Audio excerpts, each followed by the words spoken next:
Dear students, আমি BM sir বলছি। দেখো, আজ আমি একটা গুরুত্বপূর্ণ ক্লাস নিয়ে তোমাদের সামনে হাজির হয়েছি।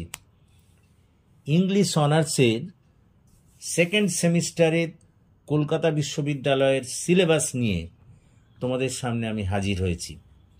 অবশ্য এই ভিডিওতে তোমাদের কলকাতা বিশ্ববিদ্যালয়ের ইংলিশ অনার্সের সেকেন্ড সেমিস্টারের CC3 সিলেবাসটি আমি তোমাদের দেব, কারণ একসঙ্গে দুটো CC3 এবং CC4 একসঙ্গে দিতে গেলে ভিডিওর আকার বড় হয়ে যাবে। সেই জন্য আজকে CC3 দেবো, নেক্সট ডে CC4 দিয়ে দেবো। তো শুনে নাও তোমাদের সিলেবাসের মোট কোশ্চেন প্যাটার্ন কেমন হবে, সব কিছু একেবারে সবিস্তারে শুনে নাও।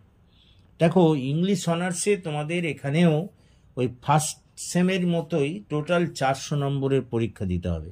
তার মধ্যে ইংরেজি থেকে থাকবে দুটি পেপার, CC3 এবং CC4। CC3 এবং CC4। তো CC3-তে তোমাদের থাকবে ইন্ডিয়ান রাইটিং ইন ইংলিশ, মানে যে সমস্ত ভারতীয় লেখক লেখিকারা ইংরেজিতে সাহিত্যকর্ম করে গেছেন তাদের জন্যে তোমাদের CC3-তে 100 নম্বর ধার্য করা হয়েছে।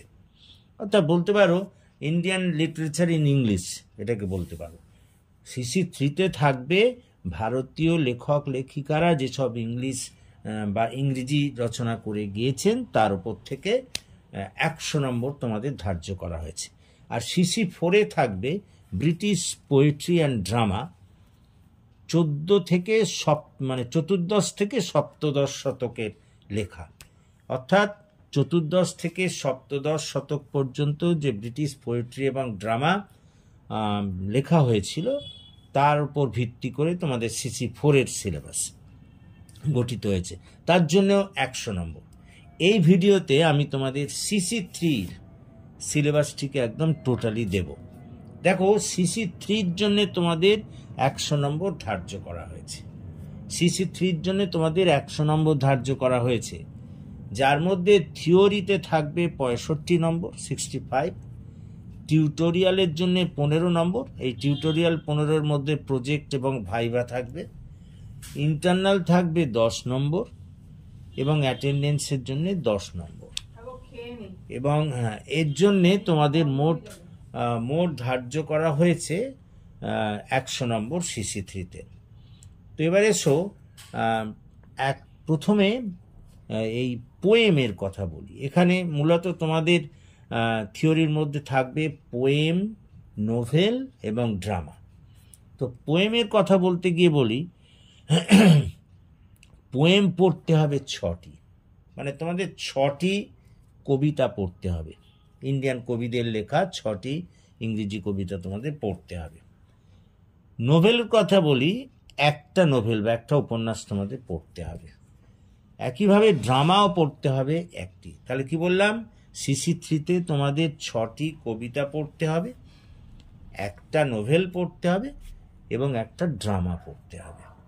এবার আসি যে 6টা পোয়েম পড়তে হবে, মানে যে 6টা কবিতা তোমাদের পড়তে হবে সেগুলো কি কি।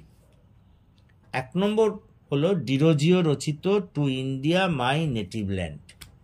যে 6টা কবিতা তোমাদের পড়তে হবে সেগুলো কি কি, তার মধ্যে 1 নম্বর হলো ডিরোজিও রচিত to India my native land. 2 নম্বর হলো তরু দত্ত রচিত আওয়ার ক্যাসুরিনা ট্রি।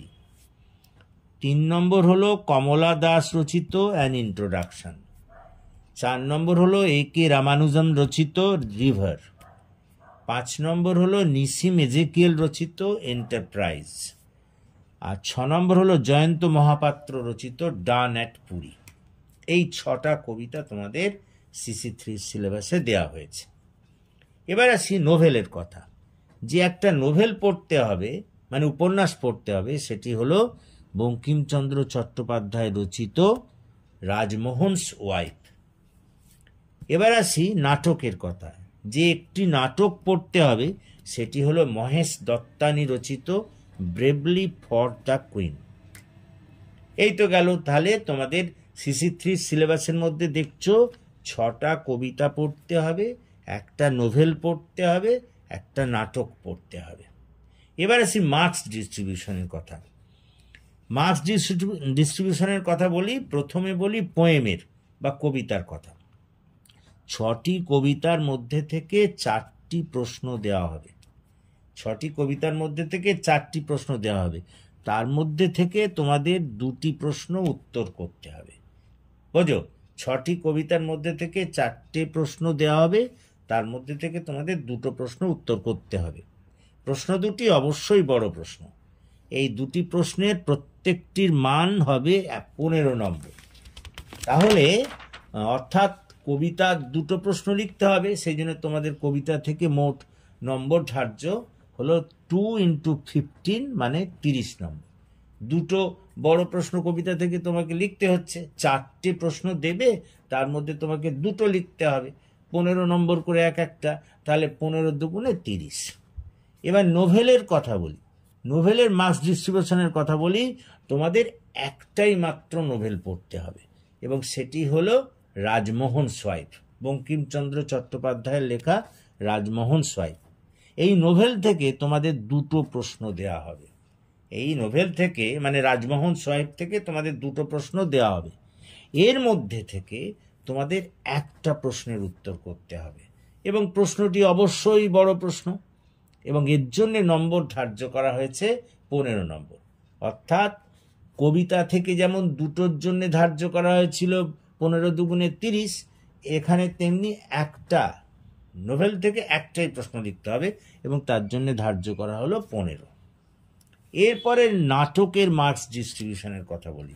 তোমাদের একটাই নাটক এখানে পড়তে হবে, এবং সেটি হলো মহেশ দত্তানি রচিত ব্রেভলি ফর দ্য কুইন। এই নাটক থেকেও 2টো প্রশ্ন দেওয়া হবে। এই 2টো প্রশ্নের মধ্যে থেকে তোমাদের একটি প্রশ্নের উত্তর করতে হবে। এটি অবশ্যই বড় প্রশ্ন, এবং এর জন্য ধার্য নম্বর হলো 15 × 1 মানে একটা লিখতে হবে 15 নম্বর। তাহলে নাটক থেকেও তোমাদের জন্য ধার্য করা হয়েছে 15।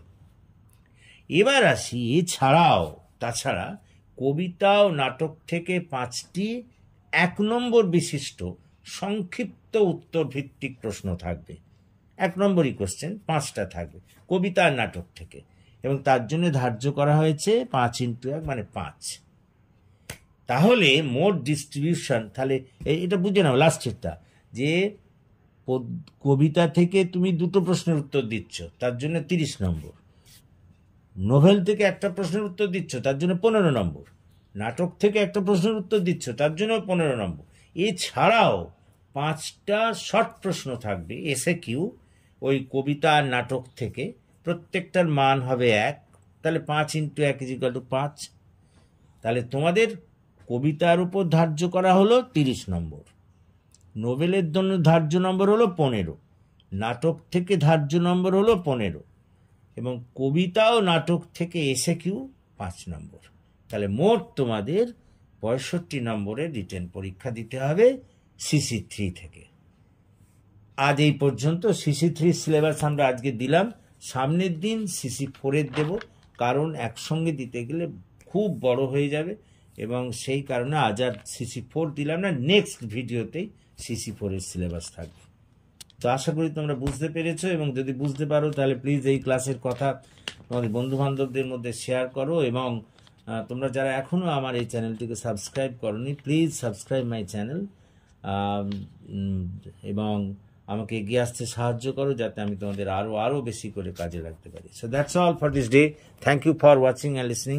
So good night.